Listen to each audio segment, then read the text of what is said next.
I think that was it. Was it just meeting minutes that we can't approve today? I don't think we can. I mean, like, we can't take a vote and make decisions on stuff, but I don't think we had anything on the docket to make a big decision on anything anyway. It was just a matter of all the Open Meetings Act required stuff at the beginning. We are recording now. Christine, Jim Ostrowski said he grabbed you an attendee list here tonight.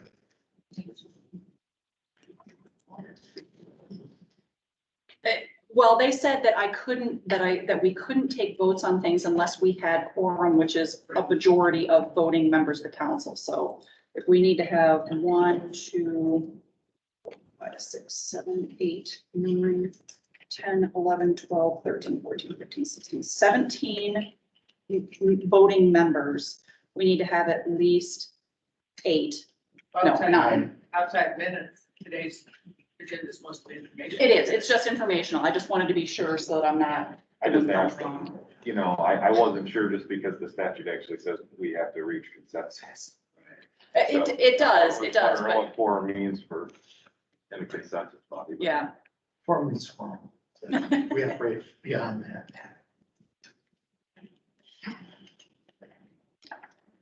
Do you know if we've got anybody else in the lobby?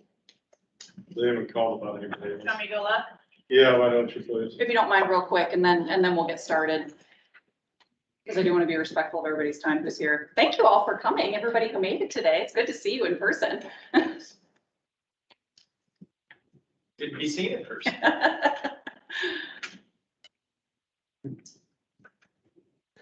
Helping out the parking fees of City of Lansing. I'm sure there's buckets are down. Right? Well, and one of our farmers put it really well. He said, I don't have broadband where I live. I have narrow band. So that's, the struggle is real. Yes. Well, I still, that's where I mentioned, No. I went down one, so, oh, okay. Okay, Hannah's on her way up to meet you shortly. Thanks. 2 more in the lobby. Okay. I'll wait for him.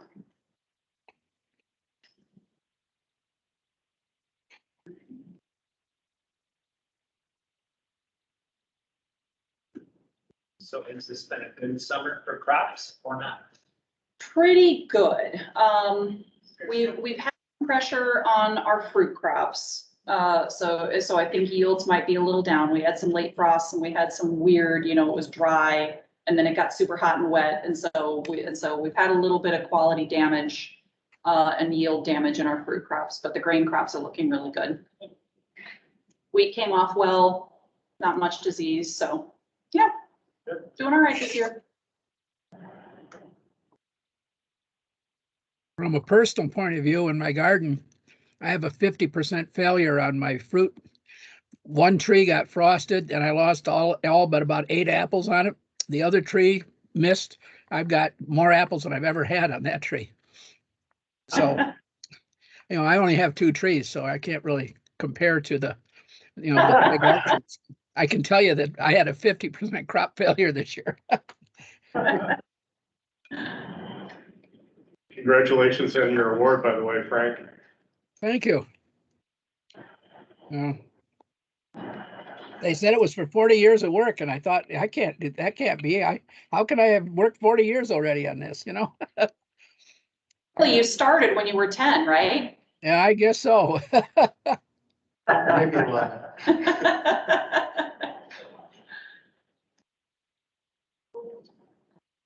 Hey, how are you guys doing? Afternoon, we're late, something quiet. By the dark. Because we waited for you. You got the king. Yeah, but we didn't know who it was. As long as he's not robbing trains or banks, you should be fine. She's already got there a long time. All right, well, They would have let me in. Thanks for your patience, everybody. We'll go ahead and get started. And if anybody else comes in late, we can certainly add them in. Good afternoon, everybody who's here in person and on the phone and logging in through Teams. A little bit of a new experience here that we're having this hybrid meeting. So thanks to Jim and to the Eagle team for putting that together. We appreciate it. So everybody probably should know me at this point. I'm Laura Campbell. I co-chair the council today, and I'm going to get us started with our agenda. Noting that it appears we do not have a majority of voting members here in person. There's a couple of things that we can't do under the Open Meetings Act, so we cannot approve meeting minutes, and we cannot, I think, can we approve the agenda? Or do we just roll through it? We'll just do the agenda. We're just gonna do the agenda. I can't take votes on approving it. But we run this pretty loose and people, we want discussion to go where it's gonna go. So, so if you've got things to add, I don't think there's gonna be anybody who's gonna have an objection to it. To start us off, I want to go ahead and read roll and then have anybody who's logged in also let us know that you're participating. We do have some limits on our visibility here. I can see Jim's screen to see who's logged in remotely, but the rest of the room cannot see you. So I'm gonna, once I finish with the roll here, I'm gonna ask anybody else who's logged in or who's here in person to also let us know that you're here.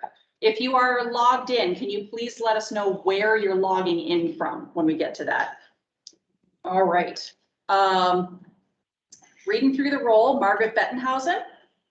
Good afternoon. I'm here. I'm in Raleigh, North Carolina today. Oh, all right. Thanks for joining us, Margaret. Tammy Newcomb.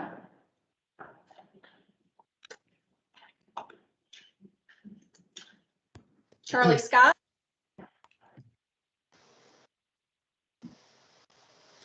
Chris Alexander, I could not be here today. Doug Needham. Here. Thank you. James Clift. Here, Lansing, Michigan. Thank you. Steve Kohler.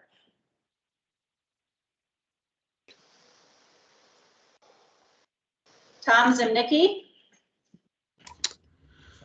Here, Laura, I'm on the phone. I'm in Lansing, but had some unexpected transportation issues about an hour ago, so I'm just calling in this way. Sorry about that. No problem. All right. Dave Hamilton. Here. Frank Edewagishe. I'm here. I'm in Harbor Springs, Michigan, calling in. Thanks, Frank. Jim Nicholas. I'm here in Oceana County, Michigan. Thanks, Jim. Mike Gallagher.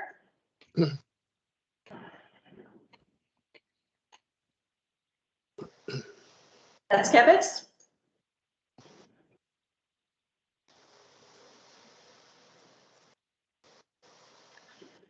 Abby, I see you're here for Jim Johnson. Do you know if Jim's coming? I don't know. I sent him a text this morning. I didn't hear back. Okay. I'm here, Laura, Holt, Michigan. Thank you. And Abby is also. John Yelich.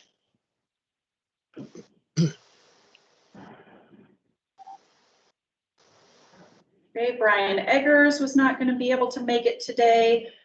Brian Burrows. I'm present. I am here. Scott DeBoe, or actually Rachel Proctor. She contacted me and said she was not going to be able to make it in person. Rachel, are you on the phone or online? I am here. I'm in Fenton right now. Thank you.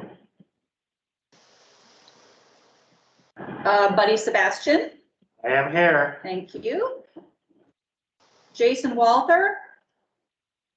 Hey Laura, it's Kelly Turner. I'm Jason's alternate, and he will maybe join us later. He ran into an operational issue he had to take care of. I am joining from Fenton, Michigan, but not with Rachel Proctor. All right, thanks. Kyle Rora.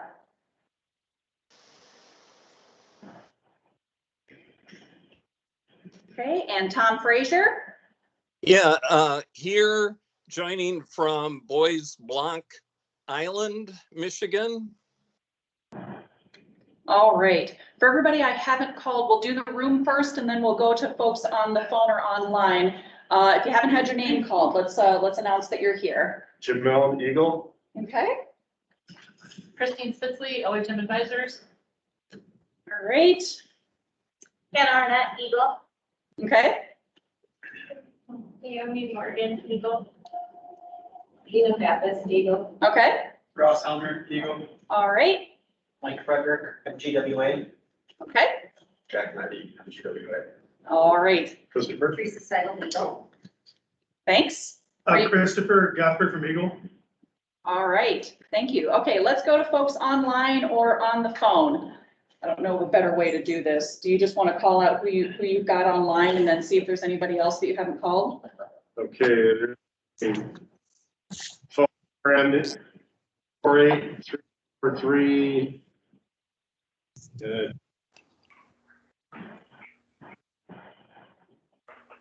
Got calling in on the phone.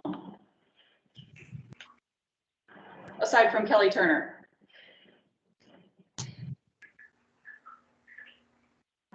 I think that's. Richard Proctor, you already got.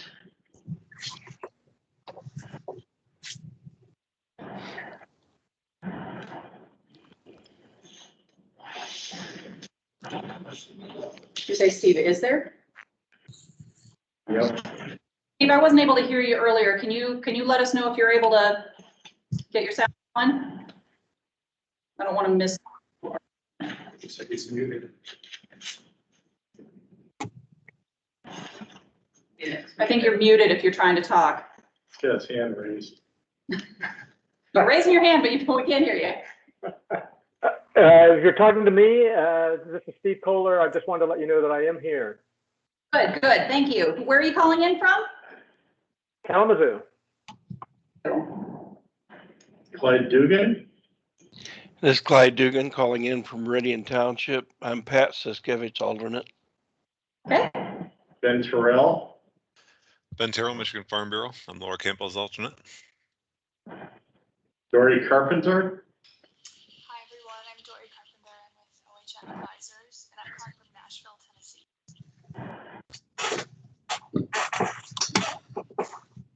Anybody else could that again, but shout. This might be better. My name is Dory Carpenter. I'm calling from OHM Advisors, Nashville, Tennessee. It's Dory Carpenter with OHM Advisors. Yep. She's calling from Nashville. Okay. Tennessee. All right, thank you. 248-343-0916. 343-0916. That's Kelly Turner.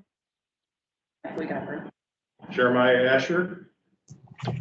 Yep, Jeremiah Asher here, in Bath, Michigan. John Ash.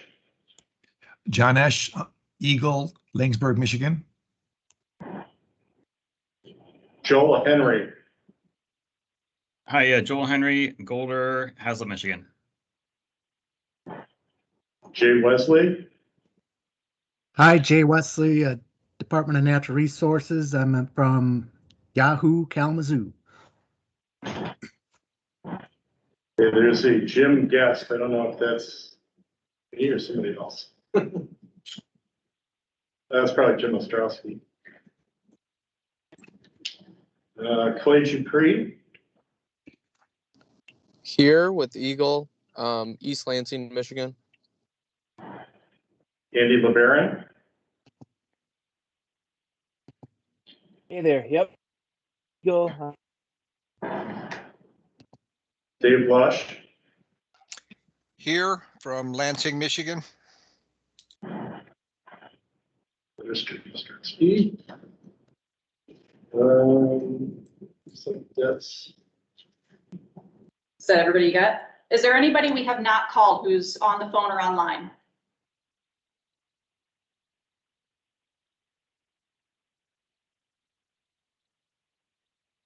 All right, hearing none.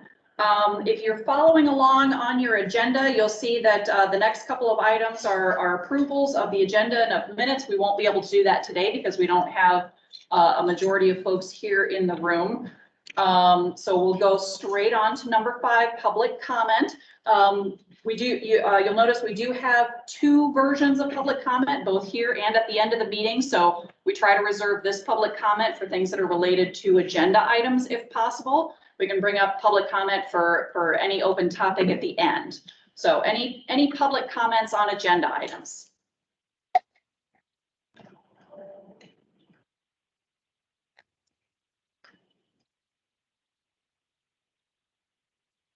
Hearing none. The next thing we wanted to cover really quickly is to provide you a quick update on legislative activities related to water use. If you'll remember our last meeting, we had a bill introduced by Senator Outman that would have provided, or would provide, it's still in process, would provide $3 million in funding for Michigan Geological Survey to perform groundwater and static water level and other geologic investigation. The other bill I wanted to make sure you guys are aware of is Senate Bill 565 that has been introduced by Senator Bumstead. And that bill actually, it's a budget bill. It has a lot of things in it. A lot of them are for other offices of Eagle that appropriates money that's coming in from federal sources, mostly the American Recovery Plan. But it also identifies specifically $5 million for Water Use Advisory Council activities. So that bill has been introduced. Budget is still obviously under negotiation in the legislature and will continue, I think, for some time. But that bill is out there and does provide us some funding. So we're watching that pretty closely. Any other legislative updates that people would like to provide or anybody has heard about or knows about? Laura, this is Dave Lush. The $3 million bill that was originally introduced, is that duplicative to the recommendation that was funded in the Senate bill for MGS activity, or is it something separate? My understanding, and I'm looking particularly to James Cliff to correct me if I'm wrong, but my understanding is they're separate because they are coming from separate appropriation sources.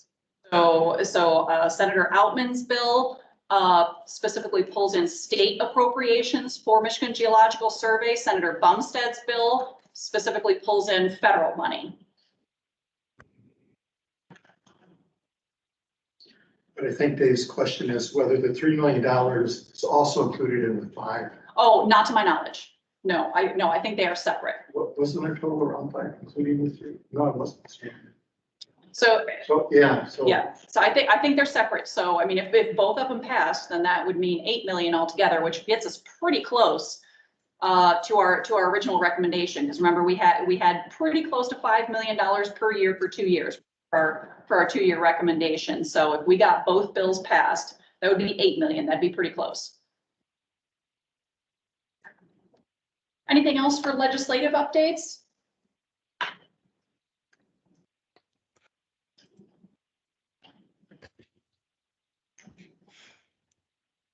All right.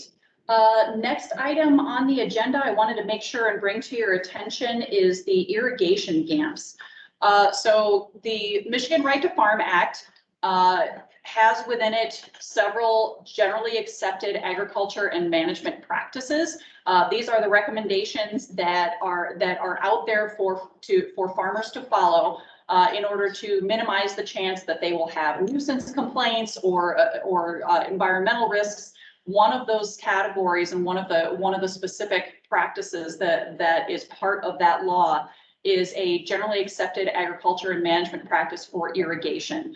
And part of its purpose is to provide recommendations for farmers on increasing efficiency, making sure their equipment works correctly, making sure that their practices for irrigation of crops and watering of livestock is appropriate and is following all relevant state and federal laws. Those GAMPs go up for review every year, and so they are open right now for public comment. Anybody who's interested in making comments or reading those proposed GAMPs, if you just do a Google search for GAAMP GAMP, it'll bring you up to the Michigan Right to Farm page, and that has the entire listing of the draft GAMP documents. Irrigation GAMPs do have some proposed changes this year, so that's why I'm bringing this to your attention. There are a few minor changes that have been made to the way that that recommendations are being sent to farmers on how to evaluate your equipment and your irrigation system uniformity, particularly in making sure that you are checking your system to make sure that it's working as intended, as installed, making sure that you are rechecking it after any major repair work, replacing sprinklers that aren't functioning or that don't apply water evenly. And that also you've got any kind of center pivot interlock systems in place. What those do is they stop the water flowing if the irrigation rig stops moving so that you don't accidentally overwater an area. Another recommended practice that's changing a little bit is some recommendations for maintenance of the system so that you're accurately measuring irrigation system supply pressure, and also making sure that you're observing the irrigation equipment at startup in the spring and in mid-season when you're in peak use, so that you're making sure to catch any malfunctions. Another recommendation that's changing a bit is that there's a recommendation to make sure that you are minimizing drift and off-target application. So you're observing the system at the startup to make sure that you're not overspraying onto your neighbor's yard, or or that it's going in an area where you aren't trying to irrigate. Looking for wind speed and direction, making sure you're observing the end guns or the end sprayers on your irrigation system. And then the other recommendation that's changing has to do with chemigation, less about water use efficiency and more about if you are running fertilizer or pest control products through your irrigation system, making sure that you have a functioning chemigation valve, that if you're going to run any kind of fertilizer or pest control product through it, that you've got a maintained and tested chemigation valve that either has reduced pressure zone valve or an air gap to make sure that you're not accidentally going to run that product back down your well into the aquifer source. And also making sure that you're inspecting that chemigation valve regularly to make sure that it's still in good working order. So again, those comments are open until August 27th. Anybody who wants to take a look at them and make comments or make reviews of it, they can submit them, and there's directions on how to submit your public comments there. Abby, anything you want to add to that?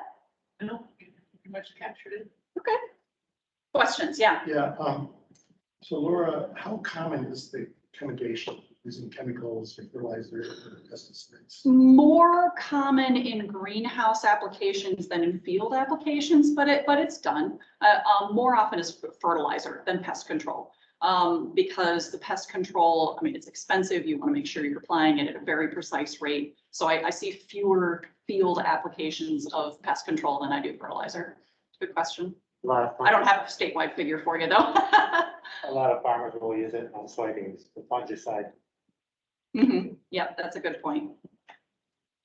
Not so much in corn, but you see it on the grass. It's very common in greenhouse applications, particularly because they tend to have those drip systems that deliver precisely to plants. Any other questions? All right. Well, at this time, I'm going to turn it over to my co-chair, Brian Burrows, and he'll take over for the rest of our agenda. All right. Thank you, Laura. Good to see everybody. We are going to do committee reports, and the data collection committee is listed as the first one, and I'm present, so I'll just give everybody an update of what we've been doing in the data committee. We've kind of broken up our future work into about 3 different topics. Right now, we've begun I'm going to take this off for a second while it's my turn to talk. We have started with a review, sort of an audit of data collection procedures and protocols, both for the collection and the use and processing of data. Think of it as all the data that we currently use in the system, either to help the databases or for some element of the assessment process. But we're also trying to look ahead at certain types of data that we're all anticipating that we would like to begin using or build into the program in the future.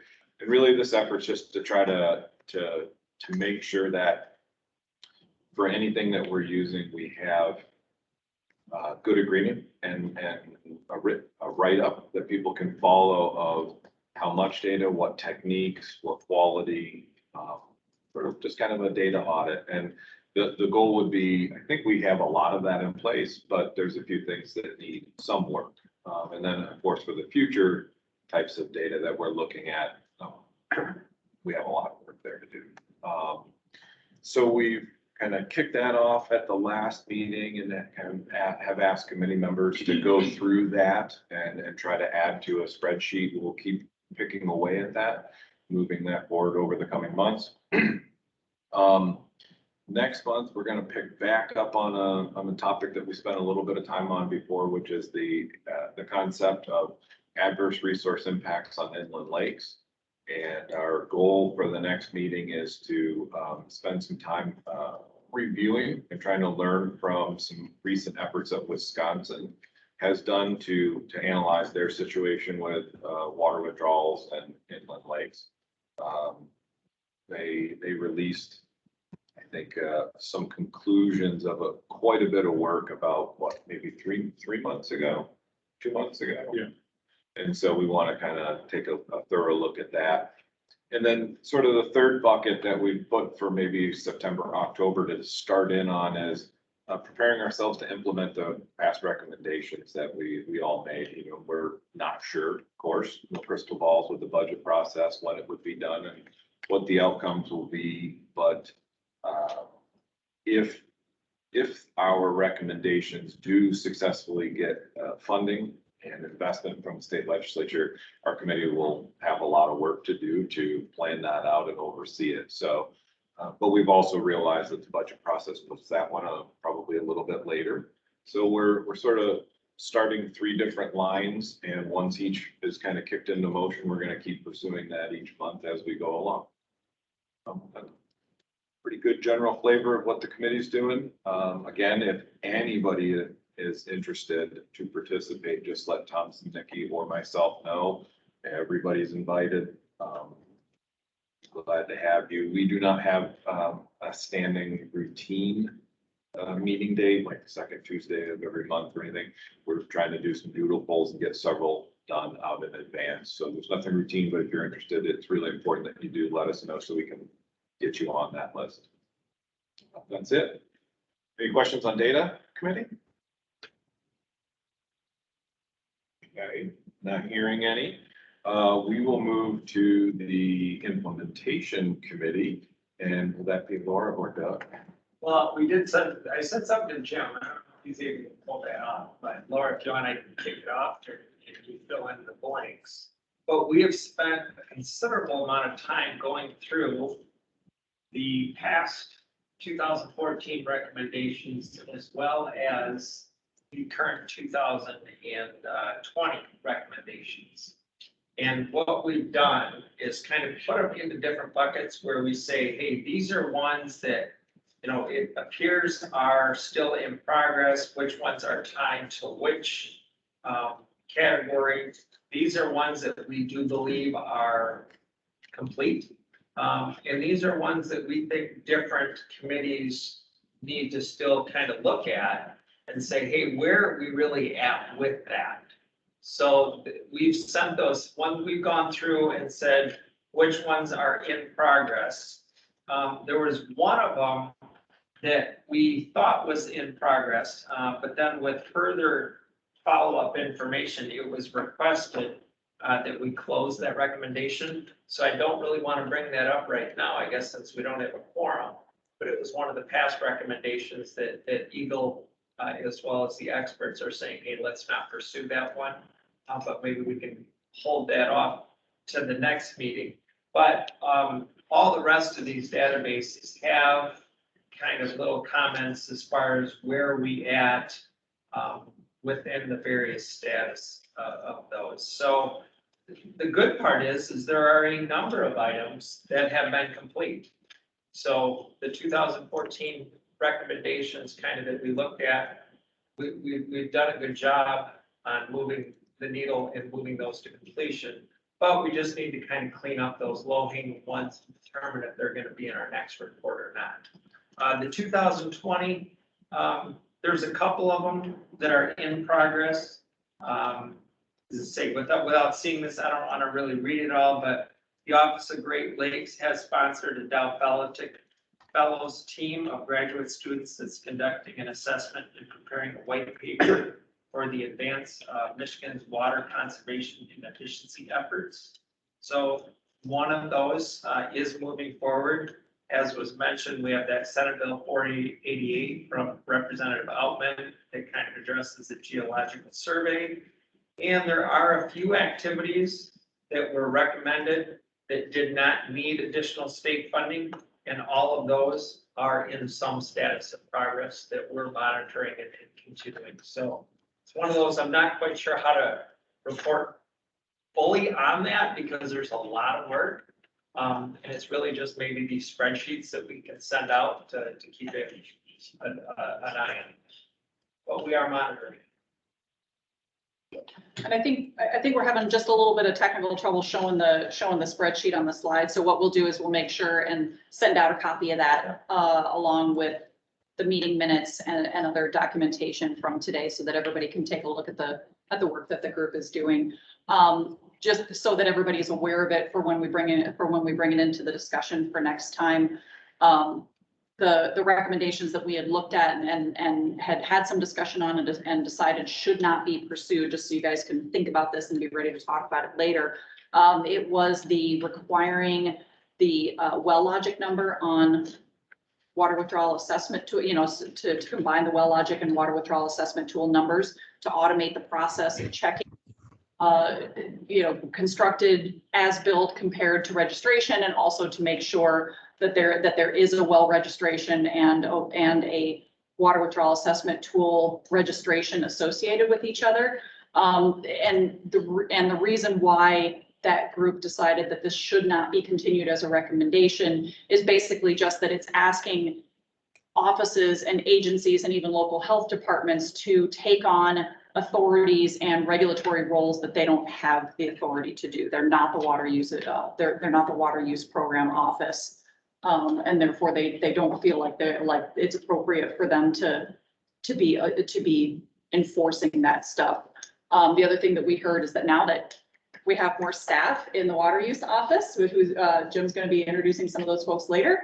That they feel like they're making good progress on kind of catching up on that backlog. And that was one of the big problems that had been introduced from that original recommendation in 2014, was saying, look, we have such a huge backlog, the staff is so overworked, we can't ask them to be checking on this stuff. Isn't there a way we can automate it? So for food for thought for next time, but thanks, Doug. Appreciate the update on that. And we'll make sure and send that spreadsheet out. So we're gonna get the spreadsheet sent out, and then we'll plan on the next meeting to kind of queue up a deeper discussion of that particular one. Yep. And maybe we can have some updates on some of the other ones to determine where we sit on those as well. Good. I mean, the idea is to move all of them to complete or no need to address. Yeah. Right. Excellent. Does anybody have any questions from the implementation committee? Jim, do you see anybody's hands raised online? No. Okay. All right, well, thank you both there. Dave, do I presume that you will give the update here? I will, and Jim's on the phone, so he can add to it. After the last meeting on June 8th, I had sent out a summary of what we're working on and topics from the models committee. So you should have that in your file somewhere, so you can read it in more detail. Today I will just update from this, just what we've done since that last update. So first off, with the return flow and downstream accounting work that we've been working with MSU, and DNR has had a little bit of money. They've been able to fund MSU to do a study on that. And so they've been able to look at, okay, what are the withdrawals and how do you develop the ability to accumulate them going downstream? And then they added to that the ability to add in return flows. So that's the two sides of the coin that we've always wanted to get a hold of. So they've successfully done that. So they've had some results on that. So we'll be able to talk about that. So the analysis has been completed, but the report hasn't been completed yet. I was just asking yesterday and I haven't heard back as to when to expect it. So the roadmap for that is that once we get the report, Troy Zorn, who's been coordinated for DNR, and I will talk about it. We'll bring it to the models committee, try to see if there are any recommendations that we want to bring to the council. One thing that we know of that we want to talk about is the need for more hydrologic models, whether that needs to be done before any recommendations are implemented, or if there's some things that could be done without it. So models committee will kick that around. We will bring it back hopefully next meeting. But I'm pleased with the progress made on that. That's been something that has been playing around for a very long time, and we've finally been able to get something at least moving on it.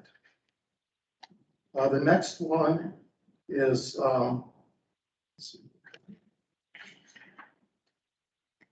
is with models that are being used, and there's a Cass County model that is being worked on, but actually we haven't heard anything about it in ages, so I'm not sure what is actually happening on it. So we had agreed, Jim Nicholas and I had agreed to oversee it and bring together a group of people to work on overseeing it, but haven't really heard anything recently on it, so not sure its current status. The half max rule, we are making some progress on that. If what we had done before is we found some methodology that was where there's a group that took the work that we had done, original work we had done, they expanded it and came up with and made something that actually looks better, that they've added capabilities to what we had originally developed in the tool. So we are digging into that, looking at it. And Steve Kohler agreed to run it. It's on our platform, our bigger program. So he's figured out how to run that. And then Howard and I are just sitting down with him and going over it, trying to figure it out. So once we understand what the results mean, we'll bring up the models committee. That'll be the process again. The models committee will have a chance to dig into it and see if there's anything that we want to then bring forward. But again, I'm pleased that there's progress here because there's a group that's done some work that looks very promising. We're digging into it to see how would we apply to Michigan? What would it look like here? So again, I think good progress.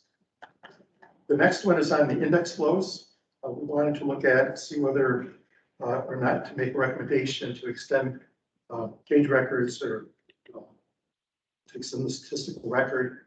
At this point, Eagle has finished their work, which we had asked, the subcommittee had asked them to do. So we've got that. At this point, it doesn't look like there's any reason for us to go ahead with statistical analysis. It's been that the results been back out to the working group. We will bring them to the subcommittee, see if anybody else sees anything in it. But at this point, it looks like there's nothing in statistics, nothing in maps indicating geographic issues of changes in hydrology. So again, I hope next meeting we will bring forward a recommendation, and I anticipate it's going to be, if we don't think a change is necessary. We will dig into that a little bit more. And that's all I have. Jim, do you have anything else to add? No, I don't, Dave. I think you covered it well. Thanks. Any questions? Dave, to follow up on the review that the models group has been doing on the Cass County pilot, where did that get left off? I know you said you guys were working on a review of it. Is it with the Eagle staff? We had seen an earlier version, okay, and there was agreement that more work needed to be done. And so that was going to be done. There was a group of funders that had agreed to do it, but that language is being worked out. I thought it was worked out, but I've actually haven't heard back on it. So is there a work plan that's been finalized for completing it? Maybe that's where it was. They were supposed to do that. Okay. So the answer is no. Since we had the last meeting where we at least had verbal agreement as to where to go, we haven't seen a written work plan, and we haven't had the final agreement. Looks like Todd Feaster might be on the chat. Todd, if you're there, can you give us an update? I am. I'm sitting outside of a Starbucks in Holland, Michigan after dropping my son off at college. So is there a bunch of background noise or can you all hear me all right? Okay. Yes, the work plan for that, we issued a work plan, the committee reviewed it. We were sent back to rewrite the work plan.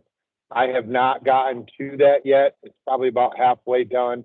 It's in my top 5 things to do now on the list. I had a couple other models I had to build first this summer. So look for that before the next meeting. Hopefully we'll have that back across the models committee and approved. There wasn't a lot of changes, but there were a few that we need to put into writing and then get the rest of that committee to approve again. So I hope that answers the question. Thank you. Yes. Thanks. Okay, good. Any other questions for Dave about the models committee update? Any other hands raised online? No. Okay. All right, thank you very much, Dave.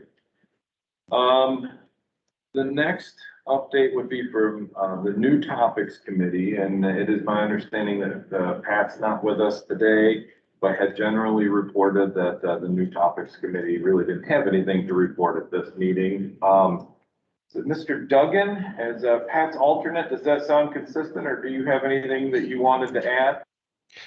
The only thing I had to add, Pat did get some information on a presentation a few weeks ago, and he's going to distribute that to the New Topics Committee and set up a follow-up meeting. But we have not met since the last council meeting. Okay, thank you. Seeing that, I wouldn't anticipate any other questions, but does anybody have anything else that we can try to field for New Topics? Or I guess, just as appropriate, does anybody have any emerging new topics that you would like us to send to the New Topics Committee? This is Frank Edwigashik. Frank? Things that, a couple of issues, I'm not sure if this actually fits in New Topics or where it is, but I wanted to just briefly bring to people's attention the IPCC report that just was released yesterday relative to climate. And it's the United Nations Climate Report Assessment, which is pretty gloomy in its what it talks about. And the issues that it talks about in this report on climate change is that we're already in the midst of climate change, far more than we thought we were, according to the assessment.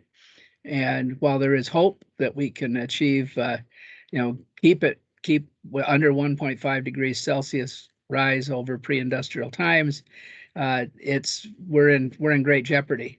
And so it seems to me that there's a nexus between the information in this report and our and the work that we're doing relative to water. And so I just wanted to raise that issue, that it's something that we ought to be thinking about. We've already been talking about climate change to a certain extent, but I think we need to keep that issue very much alive. I'm not sure it's a new topic, but this report certainly is a recent event. And the other one that I wanted to chat about just briefly was the United Nations Food and Agriculture Organization is planning a food summit in September in New York, a World Food Summit. And of course, there are people from all different sectors that are going to be there. Indigenous people that I've been working with are part of that. But in addition to that, all of the various fertilizer and seed companies and some, the folks that we work with in the farming sector are very much involved in this, and water use is a big part of this the agenda that's going on. So I was just wanting to raise that and think that if there's we ought to be keeping these in mind as we talk about as we talk about the issues. And I was thinking in particularly, Laura, when you're talking about the various irrigation, the 2022 irrigation issues that are out there for consideration. These are all part of the stuff that are going to be discussed at these meetings. These international meetings don't have a lot of impact locally, but they do have impact, and we ought to be paying attention to that and how that relates to our charge on protecting water. Thank you. Thank you, Frank. Thank you, Frank. Okay, the last committee update should be the Conservation and Efficiency Committee, and I believe, Kelly Turner, you have a slide and an update for us? I sure do. Thank you very much. The first, I guess I would like to introduce to you guys, we added Perry Truscott to our team.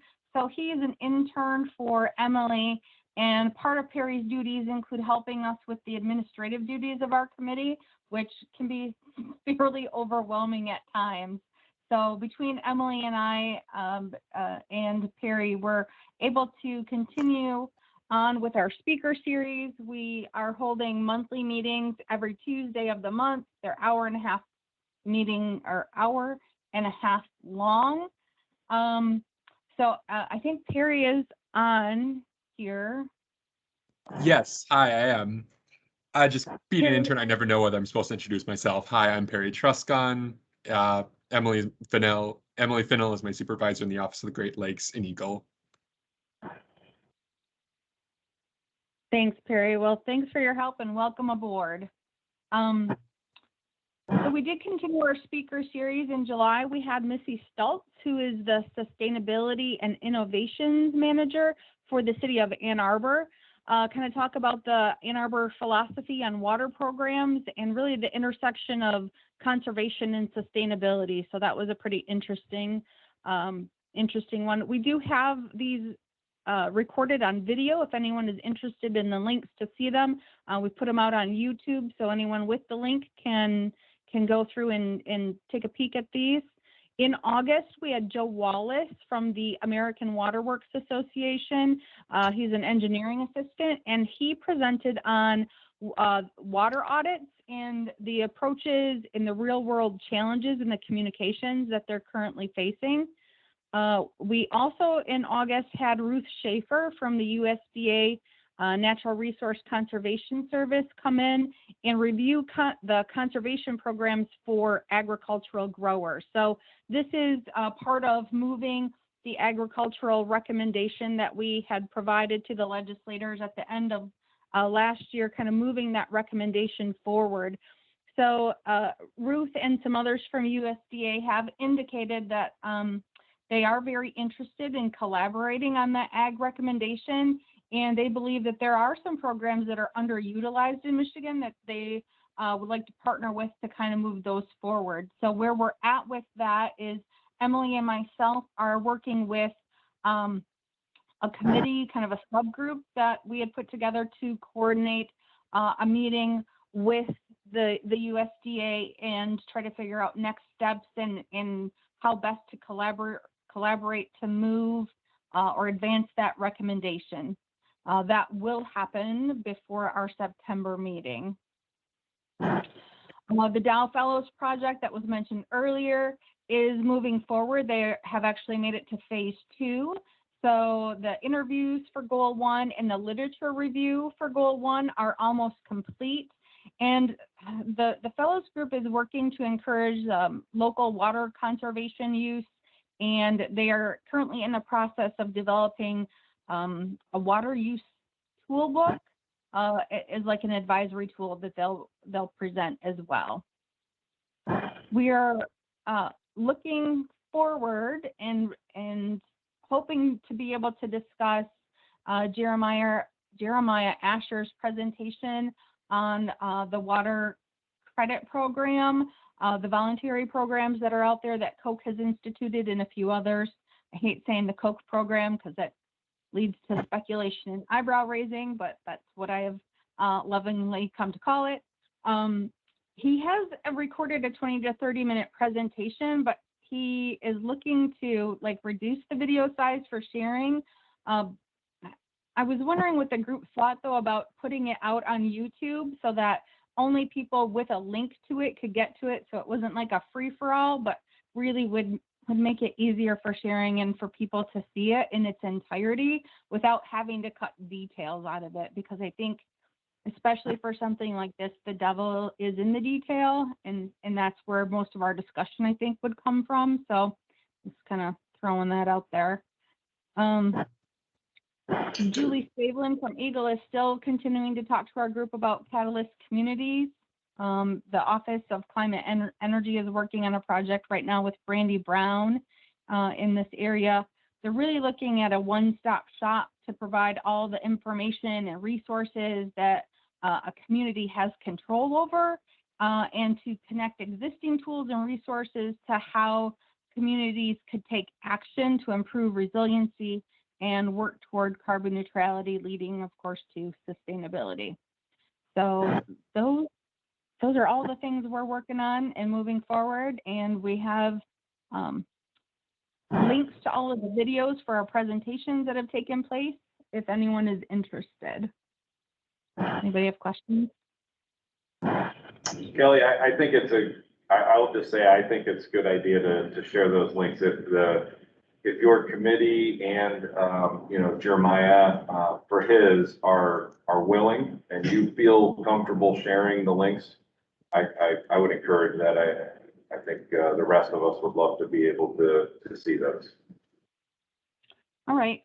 When we send out the minutes, we include the link generally in the minutes so that people have access to it. I don't know if the link or if all of our minutes, when we share them, are being posted to the WUAC website. I don't know what the most efficient way to get this out there. Yeah. So I'm open for suggestions on that and what we should do. Why don't you send an email and communicate with Christine Spitzley about that? We'll double check and figure out the most effective way to make sure that everybody can get those and see them. Okay, sounds good. Thank you. Thank you. Does anybody have any questions? That was a lot of stuff going on in the committee. Does anybody have any follow-up at this time? Anybody online? Nope. Okay, perfect. Kelly, thank you very much for you and your all of the committee members' work. That was a great report. Okay, moving forward, the next agenda item is the time for Eagle to give a bunch of updates. Jim, do you have multiple presenters? Will you be sort of quarterbacking for everybody? Presenting. Great. All right, good afternoon. This is Jim Mell, and this is the program update for Eagle's water use program. Next slide, please. I'm going to introduce 3 new staff in the water use program. Then I'm going to share annual program metrics for program year 12 and cumulative metrics for 2009 through 2021. I'm going to give you an update on the status of depleted water management areas, and then I'll answer questions. Next slide. So let me introduce to you 3 new water use program staff. Ross Helmer is one of our SSR geologists. Naomi Morgan is the other SSR geologist.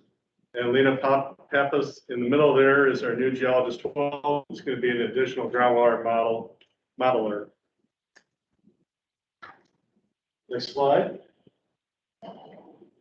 This graph shows the cumulative trends in the numbers of large quantity water withdrawal registrations through the Water Withdrawal Assessment Tool, or WWAT, and site-specific reviews from 2009 through 2021. The tool registrations are in the teal or green, and the SSR numbers are in the gray bars. The water use program year runs from July 9th to July 8th of the following calendar year. And you notice that the number of registrations increase in dry years, for example, 2012, 2016, and the early part, at least, of 2021. Next slide. These are the metrics for program year 12, July 9th, 2020 through July 8th, 2021. We received 265 site-specific review requests. We authorized 211 in the program year. We denied 11. And there's a total of 20, as of July 8th, there were still 25 SSRs still pending, and another 18 that were retracted by the applicant. The number that are still pending include ones that the 10-day deadline had not run out yet by July 8th, and several pending SSRs that were pending due to compliance enforcement issues in the affected watershed. Next slide.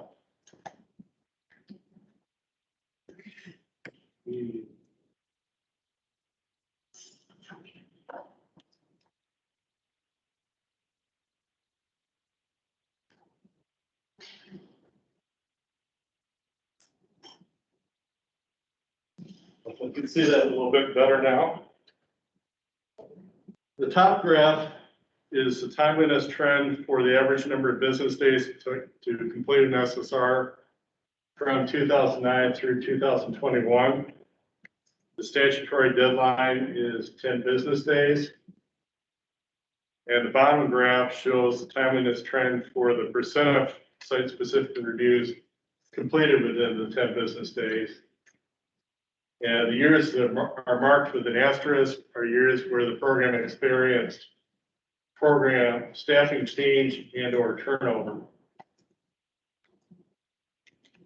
For comparison, the y-axis on the right side of the graph lists the number of FTEs that are dedicated for doing site-specific reviews.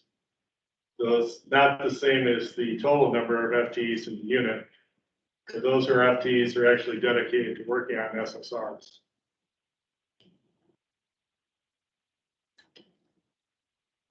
Next slide. These are the compliance numbers for the program year.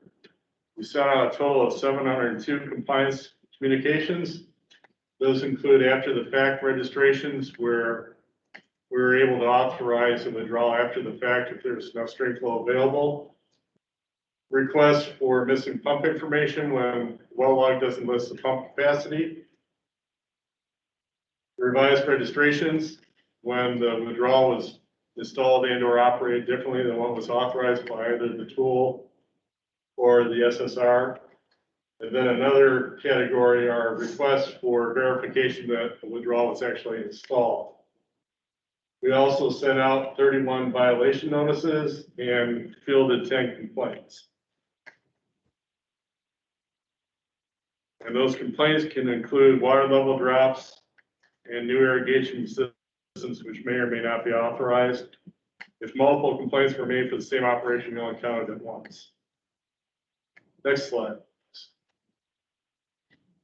These are the program year 12 metrics for pre-screening reviews that Jill does for public water supplies, newer increased public water supplies for our drinking water division in Eagle. 34 pre-screening reviews were approved, 2 were denied, 3 were retracted by the applicant. In addition, Andy LeBaron issued 3 Part 327 permits. Those are for withdrawals. They're 2 million gallons a day or more. Jim? Yeah. What are the pre-screening reviews? Pre-screening reviews are essentially the equivalent of a site-specific review, but it's for a public water supply. So drinking water contacts us and essentially asks us to do an SSR for either a brand new public water supply or an increased capacity. Next slide. This map shows the status of depleted water management areas as of August 4th, 2021. The watersheds shown in red are depleted, total of 7 of them. We recently removed one of the depleted water management areas from this list. Next slide. And this table shows more details about the status of these watersheds as of August 4th. The allowable depletion column in the middle there, the one that says 482 in the top row, that's the product of multiplying the stream index flow value, the 50% median low flow, by the maximum percent depletion that's allowed in the statute. And depending on the stream temperature classification, that ranges from 4% for a cold transitional stream up to 24% for a warm stream. Next column after that is the current depletion total, not including any depletions that are due to pending site-specific reviews. And we'll send that out to people so you can read the fine print.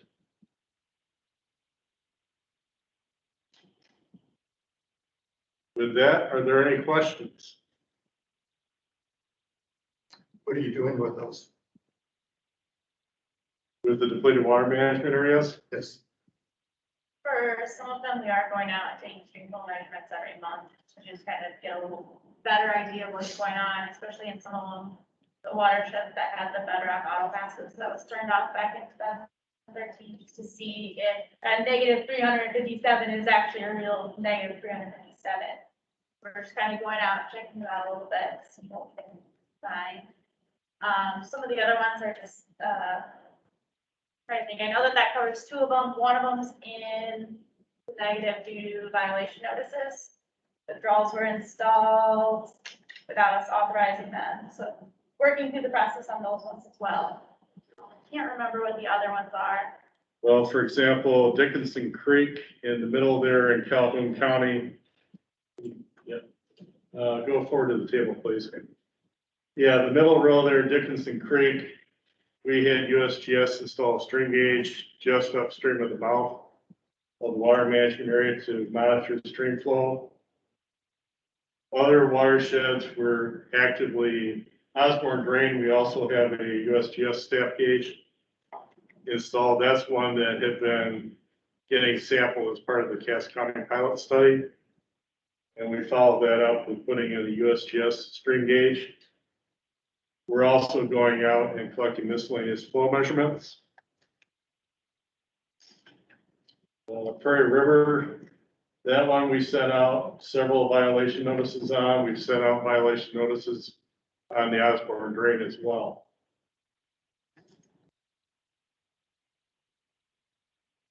Thanks. Jim, I have a question on the retracted category. Do you have any idea, for those pumps that were in the CD area and they didn't want to challenge them, or what was the nature of? Or did they just decide they didn't I have know money? a couple where, yeah, they knew that it wasn't gonna pass, so they decided to retract. I think there was one or two of them that was a duplicate registration were retracted because of that. I think that was most of them. Thank you. Yeah, it's a combination of factors. If you have questions about any specific one, we can look that up and get back with you. Buddy? You said you removed one from a depleted water management area. What caused it to be in and then back out?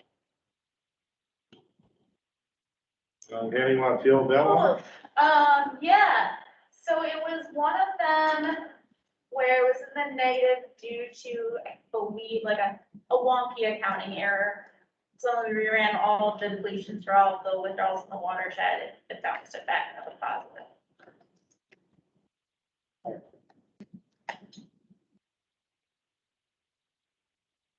Then one of the other things when we're doing compliance work on it, one of the things we look at is there any baseline capacity that's available that may be able to use to authorize some of those withdrawals? Any other questions? On Butterfield Creek bottom one, under the comments, I'm not sure I'm familiar with the vernacular. It says a deposit. What's a deposit in this context? The cumulative stream flow depletion tracking, if you think of it like a checkbook balance, when there's a new withdrawal authorized, think of that as a debit. Deposit would be if a withdrawal registration expires, crediting those results, that amount back, that capacity back to the watershed. It might be they make an adjustment to an existing withdrawal that might free up additional water to put back into the system that's available. Banking term. Yeah. So in this case, there was an accounting error back in 2013 that was associated with, that's the interim period between October 2008 and July, when we first had the start tracking cumulative stream flow depletions, and then July 2009 when the tool went live. So during that interim period, there was a deposit associated with that withdrawal during that interim period that was made erroneously. That was corrected 2 years later, but that put the watershed into Zone D. So we've been monitoring that ever since. Would that be like an example of where all the current registrants in that water management area would have received communications that are cumulatively overdrawn and may want to consider some of our facilitative processes? We have not done anything like that yet, no, but it's definitely a thing that we need to look into. Just as an example, like what would be the enforcement timeline for a situation like this that was noted in 2015 to get it into compliance? Want me to go write up a letter today? I can do that today. Not today, but it's, Yeah, no, I see what It's you're like saying. six- Yeah, it's 6 something years that we later? had on the radar. We should, yeah. I think, Tim, you had mentioned at one point you wanted to talk with the models committee about some of these things, some ideas. I don't know what your thinking was with that, but is that something you wanted to do, is kick around some ideas before we go with some of these? Yeah, we'd welcome further discussion. But I think what Brian's raising is a real good point. Some of these are can be kind of old. And we really should come up with where we're going to try to get it back on track. Todd, you had a question? Thank you. No more just a comment. The Osborne drain, we've been working with Eagle staff on that and with the farmer trying to go back and forth with some of the currently registrations that he has. We've also been collecting additional field data. We've got a number of discrete measurements that we show gain and loss sections down the stream.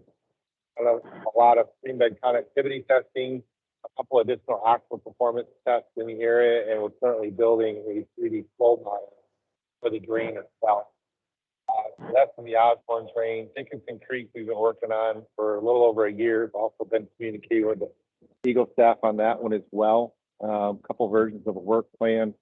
We've completed, I think, 7 surveys of discrete stream measurements down there through Dickinson Creek. We've tested the stream bed at 7 different sites. We've conducted 5 or 6 additional aquifer tests in that area, and we are completing a 3D flow model for that as well. That one's currently under a peer review on the private side before we submit everything as a bound report. In both cases, in the Osborne drain and in the Dickinson Creek, we found a complicating factor of beavers. We've been able to see a couple places where water's been ponded up and allowed to get very, very warm.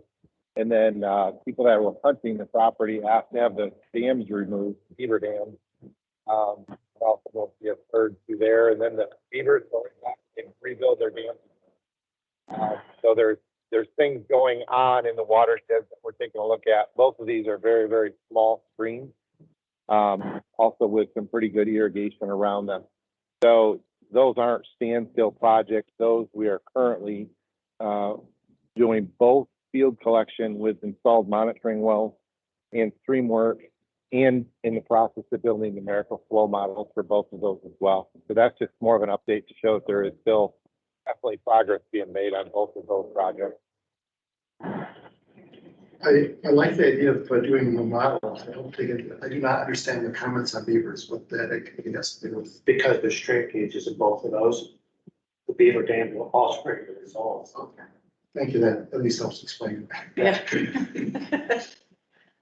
On the last storm that we just had last week, we saw the spike in the water levels, and our guys were actually out after that storm collecting downstream measurements to do gain loss survey downstream, and they started the headwaters, and then we're started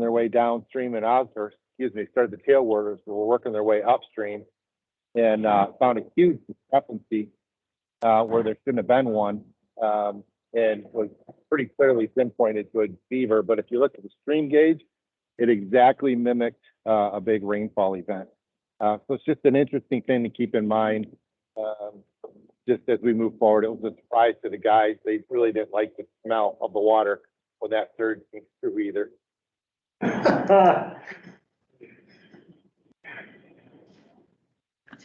Any other questions for this portion of Jim's update? Okay. Jim, you can keep going, huh? I think that was the end, right? Yep. So I'm all set. All right. Nobody virtually online with hand raised? Or comments or anything like that? Yep. Okay. All right, perfect. Okay, we should have another slide, I believe, that has something on next meeting dates and formats. There. It's got mine on its own right now, so. That's right, thank you, thank you. So you'll note that the next two meeting dates that are listed are October 12th, 2021 and December 14th, 2021. At this point, we probably, just for now, plan that it might be this in-person format with possibly the call-in option to participate. But that is gonna likely remain a little fluid. And we'll do our best to figure out how these meetings are held and how to best improve them.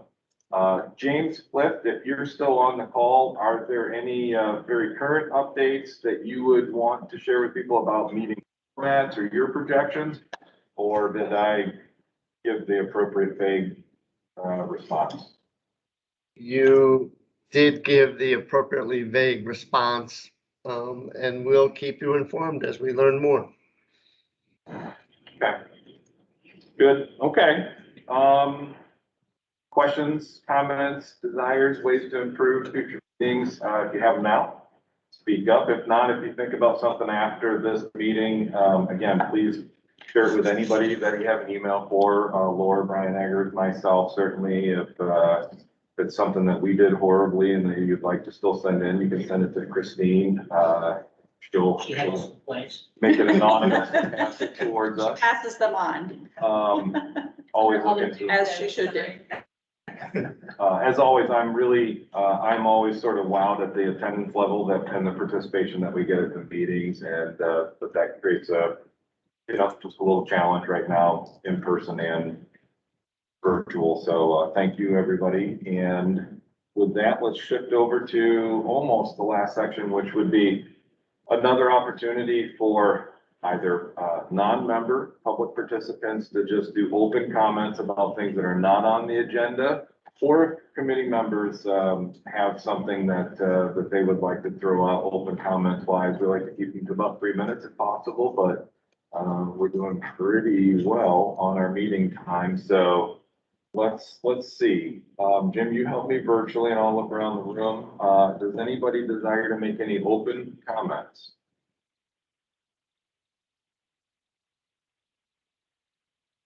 I'm not seeing any in the room present. Jim? I'm not seeing any hands raised or anything in the chat. Okay. All right, nothing coming through. I guess people feeling good, and maybe want to move to the most important last agenda item, number 12. Actually, I'll make this even easier since we can't vote on anything. I don't need a motion. The meeting is now adjourned. Thank you, everybody. Look forward to seeing you guys in committees and at the next meeting. Have a great rest of your summer while it lasts. Thanks, everybody. Bye, everybody.